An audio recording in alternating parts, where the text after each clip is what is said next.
दिली असल्यास क्षेत्रफळ काढणं खूप सोपं. आता इथे काय दिले, एका चौरसाची बाजू किती आहे 7.8 सेंटीमीटर असेल तर त्याचे क्षेत्रफळ किती. मग चौरसाचे क्षेत्रफळ बरोबर सूत्र काय, चौरसाचे क्षेत्रफळ बरोबर बाजू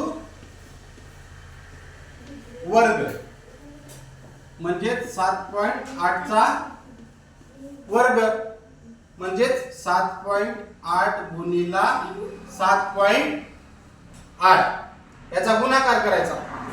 आता गुणाकार करताना आपण इकडे बघा, हे दशांश काढून नाही असं समजू आपण. 78 गुणिला 78 बघा, 8 8 64 64 ला 4 हातचे आले 6, 8 7 56 56 6 62 62 ला 62, 7 8 56 56 ला 6 हातचे आले 5, 7 7 49 5 54 54 ला 54, हे 4 ला 4 6 2 8 6 4 10 10 ला 0, हातचा ला 1 5 हातचा ला 1 6. आता गुणाकार लिहिताना आपण कसं लिहित असतो, 7.8 गुणिला 7.8 असं लिहित असतो का नाही.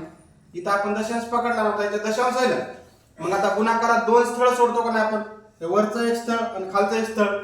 मग दोन स्थळ सोडून दशांश द्यायचा, 1 2 इथं दशांश द्यायचा म्हणजे उत्तर किती आलं 60.84